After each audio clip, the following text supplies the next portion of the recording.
Bienvenue, entrez donc. S'inviter dans l'antre d'Olivier Jossuamel, c'est un peu comme si on entrait dans sa mémoire pour comprendre son intime relation au dessin.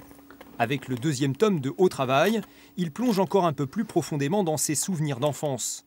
De ses origines nazériennes à son père décédé alors qu'il avait 2 ans, l'auteur remonte le temps et continue de livrer son histoire familiale à l'encre noire. Moi, j'ai essayé d'être le plus juste possible par rapport à mes intentions. J'ai vécu beaucoup de choses pendant les 4 ans de ce livre, entre mon intention de départ et puis ce que je vivais en faisant des recherches familiales, en me questionnant beaucoup, en agissant aussi beaucoup, parce qu'il faut avancer.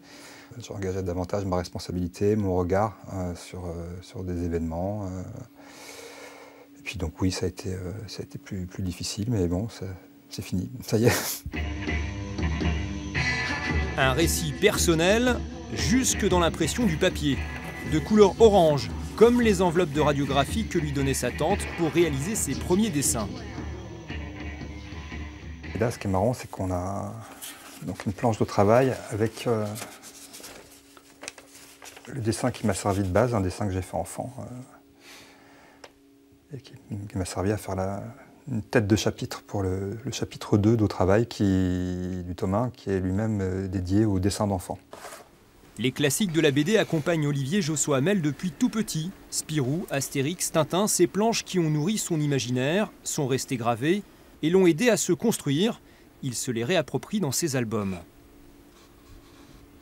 Je trouvais ça juste, à plus d'un titre, à la fois de rendre hommage et à la fois de pouvoir me saisir aussi de ces images-là qui m'habitent consciemment et inconsciemment. Les non-dits dont je parlais sur le plan familial, quelque part je rebouchais les trous du puzzle, les pièces manquantes, avec des cases de bande dessinée, avec des séquences bien précises qui faisaient écho chez moi.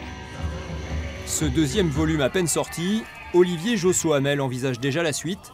Le dessinateur promet de repartir bientôt sur les traces de son passé.